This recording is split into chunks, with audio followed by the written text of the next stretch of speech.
नमस्कार। मैं वीके शास्त्री अपने चैनल के माध्यम से आप सभी दर्शकों का बहुत बहुत स्वागत करता हूं। 2023 के अब तक के 9 महीनों में आपको इतने कष्ट मिले हैं कि आप मन ही मन ये कामना करने लगे हैं कि किसी तरह 2023 बीत जाए और जल्दी से 2024 आए। बहुत से दर्शकों ने जानना चाहा है कि 2024 उनके लिए कैसा रहेगा, क्या क्या शुभ अशुभ घटनाएं घटित होंगी 2024 में। उम्मीदें तो आपने बहुत की थी 2023 से, सपने बहुत बड़े बड़े थे 2023 को लेकर, लेकिन ना तो उम्मीदें पूरी हुई ना सपने पूरे हुए। तो आज के इस वीडियो में इन्हीं सब बातों पर चर्चा करेंगे कि 2023 में क्या क्या परेशानियां आपने झेली और अब 2024 में आपके जीवन में क्या क्या सुखद परिवर्तन आने वाले हैं। 2024 में ग्रह गोचर कुछ इस प्रकार का बन रहा है जो आपकी बंद किस्मत के ताले खोलने जा रहा है। तो बात करेंगे उन 10 महत्वपूर्ण घटनाओं के बारे में जो 2024 में आपके जीवन में घटित होने जा रही हैं। साथ ही साथ इस बिंदु पर भी चर्चा करेंगे कि मिथुन राशि के जातकों के जीवन में ये घटनाएं कब कब घटित होंगी और किन बातों को लेकर सावधानियां भी बरतनी होंगी।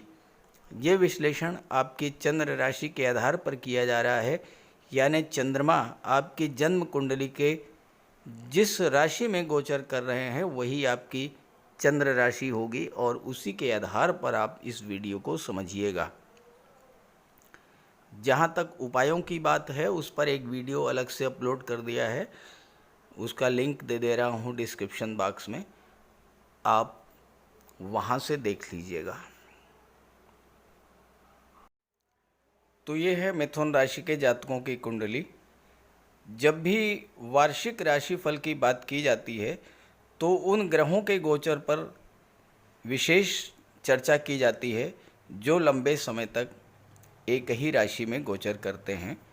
देवगुरु बृहस्पति, शनिदेव, राहु और केतु। अब आपकी कुंडली में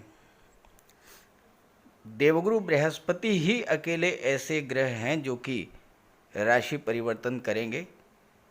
इसके अलावा बाकी सभी ग्रह पूरे वर्ष जिस भाव में हैं उसी भाव में गोचर करेंगे। देवगुरु बृहस्पति लाभ के भाव में हैं 30 अप्रैल तक और 1 मई को राशि परिवर्तन करके 12वें भाव में चले जाएंगे। राहु पूरे वर्ष दशम भाव में गोचर करेंगे। केतु कुंडली के चौथे भाव में गोचर करेंगे और शनि भी पूरे वर्ष भाग्य के भाव में गोचर करेंगे। ये तो हैं ग्रह स्थितियाँ 2024 की। इसके अलावा सूर्य, मंगल, बुध और शुक्र वो हर महीने राशि परिवर्तन करते रहेंगे। पिछले 8-9 माह से ग्रहों का गोचर कुछ इस प्रकार का रहा है कि जीवन के हर मोर्चे पर आपको कष्ट और संघर्ष ही मिला होगा। पिछले 8-9 महीने धन की दृष्टि से, स्वास्थ्य की दृष्टि से, पारिवारिक सुखों की दृष्टि से और कैरियर की दृष्टि से ज़्यादा अच्छे नहीं रहे होंगे। आपने एफर्ट तो बहुत किया होगा लेकिन अपेक्षित फल आपको नहीं मिला होगा। हालात ये बने होंगे कि एक एक पैसे के लिए आपको संघर्ष करना पड़ा होगा। ऐसा नहीं है कि धन नहीं आया, धन तो आया होगा क्योंकि लाभ के भाव में देवगुरु का गोचर है जो कि धन के कारक हैं, तो धन तो आया होगा, लेकिन आपके खर्चे इतना अधिक बढ़ गए होंगे कि आप फाइनेंशियल क्राइसिस की स्थिति से गुजरे होंगे और हो सकता है कि आपको कर्ज भी लेना पड़ा हो। कारोबार व्यापार की दृष्टि से भी ये समय अच्छा नहीं रहा होगा। नौकरी और रोजगार को लेकर के आपके मन में चिंताएं बहुत अधिक बढ़ी होंगी और इसकी जो सबसे बड़ी वजह थी वो ये थी कि राहु का गोचर गुरु के साथ 30 अक्टूबर तक था। आपके कठिन समय में अपनों ने भी आपका साथ छोड़ दिया होगा। आपके मित्र संबंधी जिनके कठिन समय में आपने उनकी मदद की थी, उन्होंने भी आपसे दूरी बनानी शुरू कर दी होगी। आर्थिक संकट, खराब स्वास्थ्य, मित्रों रिश्तेदारों से दूरी, व्यापार व्यवसाय में मंदी के कारण और कार्यस्थल पर संघर्ष और चुनौतियां बहुत अधिक बढ़ जाने के कारण आपने बहुत अधिक मानसिक तनाव झेला होगा। हो सकता है एंग्जाइटी और डिप्रेशन की स्थिति से भी आपको जूझना पड़ा हो। कमेंट करके बताइएगा अगर ऐसा हुआ हो। हालांकि सबके साथ नहीं हुआ होगा। जहाँ तक 2024 की बात है, ग्रहों के गोचर में बहुत अधिक सकारात्मक परिवर्तन देखने को मिल रहा है 2024 में। तो बात करेंगे उन 10 प्रमुख घटनाओं के बारे में जो आपके जीवन में घटित होंगी 2024 में, और इसका बहुत व्यापक और दूरगामी प्रभाव पड़ेगा आपके जीवन पर। वीडियो शुरू करने से पहले मैं आप सभी को आने वाले वर्ष 2024 की बहुत बहुत शुभकामनाएं देता हूं और ईश्वर से प्रार्थना करता हूं कि आपके जीवन में सुख, समृद्धि और संपन्नता आए। आपकी इच्छाएं, आपके सपने पूरे हों और आप स्वस्थ और सानंद जीवन व्यतीत करें। चलिए अब पहली घटना पर बात करते हैं। पहली घटना, टाइम और डेट आप नोट करते जाइए। 13 अप्रैल से लेकर के और 14 मई के बीच, 13 अप्रैल से 14 मई के बीच ग्रहों के राजाधिराज सूर्यदेव आपकी कुंडली के लाभ के भाव में गोचर करेंगे। सूर्य मेष राशि में गोचर करेंगे और सूर्य उच्च के होंगे। ये पहली घटना है जो मैं आपको बताने जा रहा हूँ। यहाँ पर सूर्य और गुरु की युति बनेगी। राजा और महामंत्री दोनों एक साथ होंगे। हालांकि इसके बाद देवगुरु बृहस्पति 30 अप्रैल को चले जाएंगे 12वें भाव में। 30 अप्रैल तक का जो समय है गुरु और सूर्य की युति, ये आपके लिए हर प्रकार से लाभ देने वाली होगी। आपकी इनकम में वृद्धि होगी। सूर्य 11वें भाव में अति विशिष्ट कारक होते हैं, तो धन की प्राप्ति होगी, मान सम्मान आपका बढ़ेगा। और सबसे बड़ी बात यह है कि सूर्य की दृष्टि पंचम भाव पर पड़ेगी, तो छात्रों के लिए बहुत अच्छा रहेगा। जो लोग सरकारी नौकरी की तैयारी कर रहे हैं, गवर्नमेंट जॉब की तैयारी कर रहे हैं, उनके लिए सूर्य का ये गोचर विशेष फल प्रदान करने वाला होगा। और चूंकि गुरु दशम भाव के स्वामी हैं और सूर्य के साथ हैं, तो आपके कार्य क्षेत्र में भी बहुत बड़ा सकारात्मक परिवर्तन देखने को मिलेगा। और इसके अलावा जब 30 अप्रैल को गुरु 12वें भाव में चले जाएंगे, तो उस समय आपके लिए विदेशों में भी नौकरी प्राप्त करने का योग बनेगा। दूसरी घटना, टाइम आप नोट कीजिए। 31/3 से लेकर के और 25/4 तक, 31 मार्च से 25 अप्रैल, टाइम पीरियड बहुत ज़्यादा नहीं है, 25 दिन का ही है, लेकिन आपके लिए धन की दृष्टि से महत्वपूर्ण होगा, विशेष फलदायी होगा। शुक्र जो कि आपके राशि के स्वामी बुध के मित्र हैं, ये मीन राशि में गोचर करेंगे। कुंडली के दशम भाव में, और यहाँ पर शुक्र की राहु से युति बनेगी। जब भी शुक्र और राहु की युति बनती है कुंडली में, तो ये अपार धन प्रदान करते हैं। राहु विस्तार के कारक हैं, शुक्र के धन के कारक हैं, तो शुक्र और राहु की युति बनेगी। और दूसरी बात ये है कि यहाँ पर शुक्र अपनी उच्च की राशि में रहेंगे, और उच्च की राशि में गोचर करते हुए जब केंद्र के भाव में गोचर करेंगे तो मालव्य राजयोग का निर्माण करेंगे। मालव्य राजयोग धन का सुख देता है, विवाह का सुख देता है, समृद्धि और संपन्नता प्रदान करता है। और चूंकि शुक्र पंचम के स्वामी होकर के मालव्य राजयोग बनाएंगे तो लव रिलेशंस को भी प्रगाढ़ करेंगे, आपके विवाह का योग बनेगा और आप अपने घर में सुख सुविधा को बढ़ाने वाले साधन भी लेकर के आएंगे। तीसरी घटना का संबंध मंगल से है। 5 फरवरी से लेकर के और 15 मार्च। हालांकि मंगल मिथुन राशि के लिए कारक नहीं है, लेकिन मंगल जब उच्च के होते हैं तो बहुत बलशाली होते हैं। और मंगल 5 फरवरी से 15 मार्च के बीच में मकर राशि में गोचर करेंगे, अपनी उच्च की राशि में गोचर करेंगे, कुंडली के अष्टम भाव में। अब यहाँ पर अष्टम भाव भले ही खराब है, लेकिन यहाँ पर मंगल अत्यंत बलवान होंगे और मंगल की दृष्टि जब लाभ के भाव पर पड़ेगी तो मंगल आपको धन का लाभ कराएंगे। अष्टम भाव गुप्त धन का होता है, गुप्त धन का लाभ आपको कराएंगे, पैतृक संपत्ति का लाभ कराएंगे। मंगल के प्रभाव से आपको लॉटरी, शेयर से और ससुराल पक्ष से भी धन का लाभ होगा। महत्वपूर्ण बात यह है कि मंगल लाभ के भाव के स्वामी होकर के और अष्टम भाव में गोचर कर रहे हैं और यहाँ पर गुरु पर दृष्टि पड़ेगी, मंगल की मित्र पर दृष्टि पड़ेगी तो आपके लाभों में वृद्धि करेंगे। मंगल की दृष्टि धन के भाव पर पड़ेगी तो आपको धन की प्राप्ति कराएंगे। मंगल की दृष्टि पराक्रम के भाव पर पड़ेगी तो पराक्रम पुरुषार्थ में वृद्धि करेंगे।